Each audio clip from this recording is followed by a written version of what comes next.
नमस्कार मेरे प्यारे साथियों। आज मैं आप लोगों के सामने श्रीमद् भागवत महापुराण के चतुर्थ स्कंध का 10वां अध्याय लेकर आई हूँ। और उस अध्याय का क्या नाम है तो उत्तम का मारा जाना और ध्रुव का यक्षों के साथ युद्ध करना।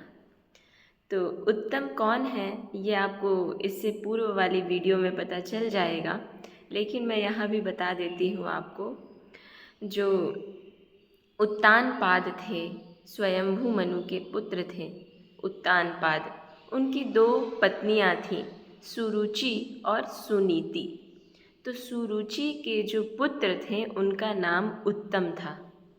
उनको इस अध्याय में मारा जाता है यक्षों के द्वारा, और ध्रुव का जो है वो यक्षों से भयंकर युद्ध भी होता है। तो इस कथा को जो है वो संपूर्ण रूप से जानने का प्रयत्न करेंगे इस अध्याय के माध्यम से।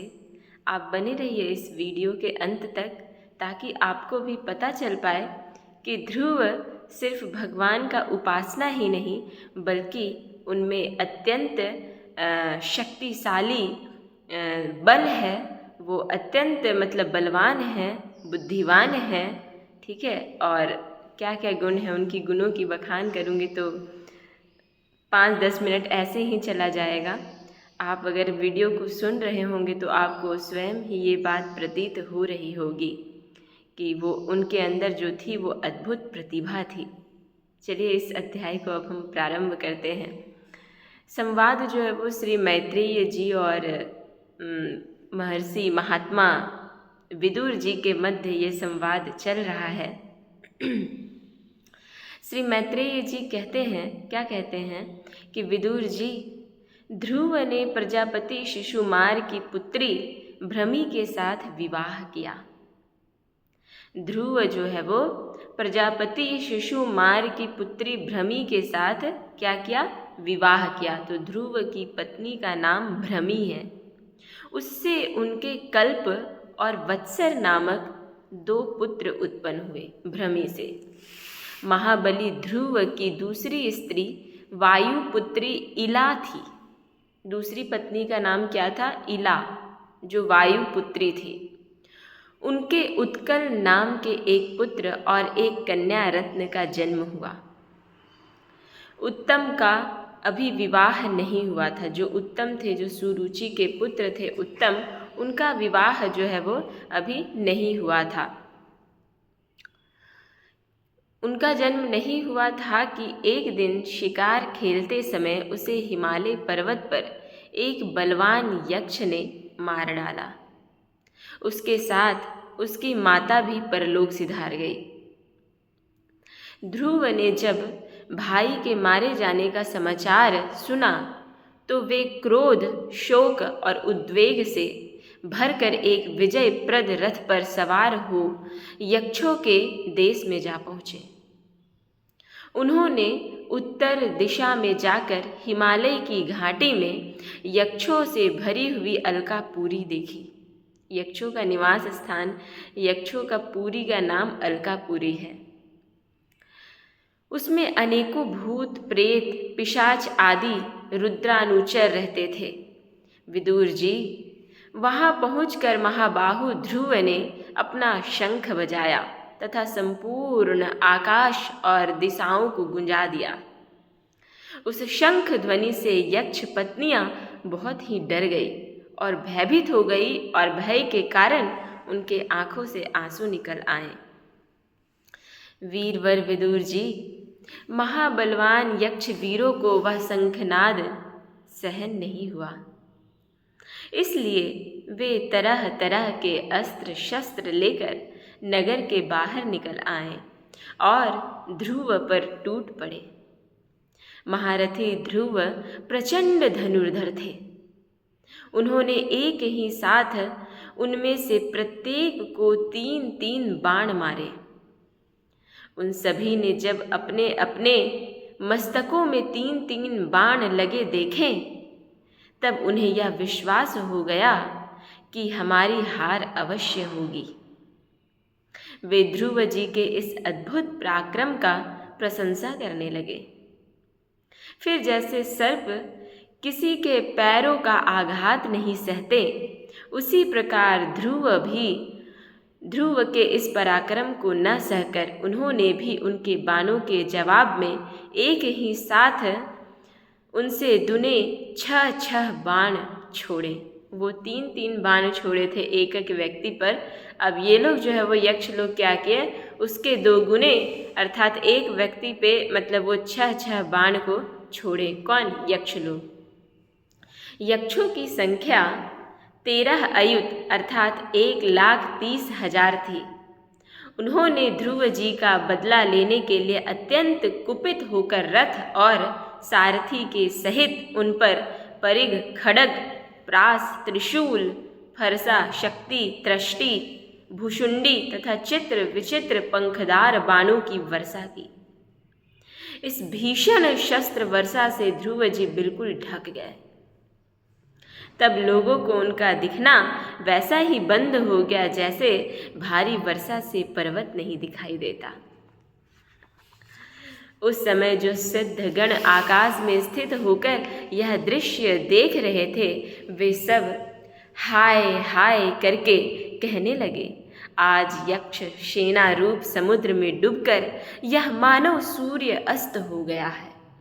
यक्ष लोग अपनी विजय की घोषणा करते हुए युद्ध क्षेत्र में सिंह की तरह गरजने लगे। इसी बीच में ध्रुव जी का रथ एकाएक वैसे ही प्रकट हो गया जैसे कोहरे में से सूर्य भगवान का निकल जाना। ध्रुव जी ने अपने दिव्य धनुष की टंकार करके शत्रुओं के दिल दहला दिए और फिर प्रचंड बाणों की वर्षा करके उनके अस्त्र शस्त्रों को इस प्रकार छिन्न भिन्न कर दिया जैसे आंधी बादलों को तितर बितर कर देती है। उनके धनुष से छूटे हुए तीखे तीर यक्ष राक्षसों के कवचों को भेद कर इस प्रकार उनके शरीरों में घुस गए जैसे इंद्र के छोड़े हुए वज्र पर्वतों में प्रवेश कर जाता है। विदुर जी, महाराज ध्रुव के बाणों से कटे हुए यक्षों के सुंदर कुंडल मंडित मस्तकों से, बाणों से कटे हुए यक्षों के सुंदर कुंडल युक्त मस्तकों से, सुनहरी ताल वृक्ष के समान जांघों से, वलय विभूषित बाहुओं से, हार, भुजबंद, मुकुट और बहुमूल्य पगड़ियों से पटी हुई वह वीरों के मन को लुभाने वाली समर भूमि बड़ा ही शोभा पा रही थी। समर भूमि अर्थात युद्ध भूमि। जो यक्ष किसी प्रकार जीवित बचे वे क्षत्रिय प्रवर ध्रुव जी के बाणों से प्रायः अंग अंग छिन्न भिन्न हो गए और वो उसके कारण युद्ध क्रीड़ा में सिंह से परास्त हुए गजराज के समान मैदान को छोड़कर भागने लग गए। नरश्रेष्ठ ध्रुव जी ने देखा कि उस विस्तृत रणभूमि में अब एक भी शत्रु अस्त्र शस्त्र लिए उनके सामने नहीं खड़ा है। तो उनकी इच्छा अलकापुरी देखने की हुई। जब वो देखे कि हमारे सामने कोई भी शत्रु नहीं खड़ा है तो उनकी इच्छा हुई कि हम जो है वो थोड़ा अलकापुरी यक्षों का जो पुरी है वो मैं देख लूँ। किंतु वे पुरी के भीतर नहीं गए क्योंकि वे लोग मायावी होते हैं। यक्ष लोग जो है वो बहुत रूप और अपने भेष बदलते हैं। ये मायावी क्या करना चाहते हैं इस बात का मनुष्य को पता नहीं चलता है। सारथी से इस प्रकार कहकर वे उस विचित्र रथ में बैठे रहे तथा शत्रु के नवीन आक्रमण की आशंका से सावधान हो गए। इतने में ही उन्हें समुद्र की गर्जना के समान आंधी का भीषण शब्द सुनाई दिया तथा दिशाओं में उठती हुई धूल भी दिखाई दी। किन्हें? ध्रुव को। एक क्षण में ही सारा आकाश मेघमाला से घिर गया। सब ओर भयंकर गड़गड़ाहट के साथ बिजली चमकने लगी। निष्पाप विदुर जी, उन बादलों से खून, कफ, पीब, विष्ठा, मूत्र एवं चर्बी की वर्षा होने लगी और ध्रुव जी के आगे आकाश से बहुत से धड़ गिरने लगे। फिर आकाश में एक पर्वत दिखाई दिया और सभी दिशाओं में पत्थरों की वर्षा के साथ गदा, परिघ, तलवार और मुसल गिरने लगे। उन्होंने देखा कि बहुत से सर्प वज्र की तरह फुंकार मारते हुए रोषपूर्ण नेत्रों से आग की चिंगारियां उगलते आ रहे हैं। वे सब कौन थे पता है? यक्ष अपने भेष बदल कर आ रहे थे। झुंड के झुंड मतवाले हाथी, सिंह और बाघ भी दौड़े चले आ रहे थे। प्रलय काल के समान भयंकर समुद्र अपनी उत्ताल तरंगों से पृथ्वी को सब ओर से डुबा लेती है और बड़ी भीषण गर्जना के साथ उनकी ओर बढ़ रहा है, इस प्रकार से प्रतीत हो रहा है। क्रूर स्वभाव असुरों ने अपनी आसुरी माया से ऐसे ही बहुत से कौतुक अर्थात उत्सुकता पूर्वक दिखलाई दिए जिनसे कायरों के मन कांप सकते थे। ध्रुव जी पर आसुरों ने अपनी दुस्तर माया फैलाई। यह सुनकर वहां कुछ मुनियों ने आकर उनके लिए मंगल कामना भी किए। मुनियों ने कहा, क्या कहा? उत्तान पाद नंदन ध्रुव, शरणागत भय भंजन सारंग पाणी भगवान नारायण तुम्हारे शत्रुओं का संहार करे। ऐसा कह रहे हैं मुनि लोग। भगवान का तो नाम ही ऐसा है जिससे सुनने और कीर्तन करने मात्र से ही दुस्तर अर्थात कठिन मृत्यु के मुख से अनायास ही बिना प्रयत्न किए ही बच जाता है।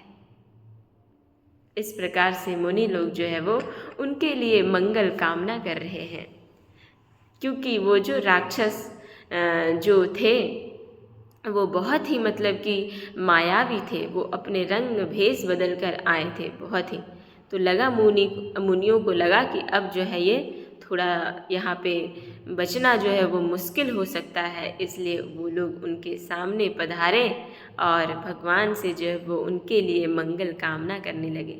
क्योंकि जो सज्जन पुरुष होते हैं, जो राजा होते हैं, वो भगवान ही होते हैं। उनका बचाना, उनको उनकी रक्षा के लिए भी मुनियों इत्यादियों का दायित्व होता है।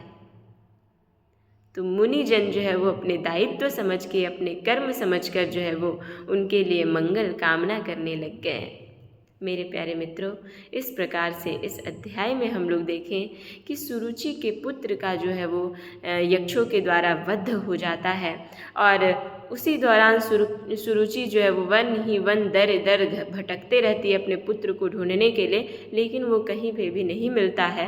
और नहीं मिलने के कारण फिर जो है वो अपने आप को वो दावानल रूपी आग में जो है वो अपने आप को वो झोंक देती है और उनकी भी मृत्यु हो जाती है। तो इस अध्याय में हम लोग जो है वो सुरुचि और सुरुचि के पुत्र उत्तम का जो है वो मृत्यु की कथा को हम लोग जाने। इस कथा को आप जो है वो लोगों तक पहुंचाइए, लोगों को बताइए कि उत्तानपाद कौन है और उत्तम कौन है, सुरुचि कौन है, सुनीति कौन है, ये उत्तानपाद किनके पुत्र हैं और ध्रुव की शादी, ध्रुव की विवाह किनसे होती है, उनके कौन कौन से पुत्र हैं। ये सभी कथा जो है वो बहुत ही सारगम्य है, बहुत ही सरल है। आप लोग भी इसे बार बार श्रवण करें और लोगों तक सुनाएं, क्योंकि यही आपका धर्म है, यही आपका कर्तव्य है। नमो नमः। नमः संस्कृताय। ओम नमो भगवते वासुदेवाय नमः।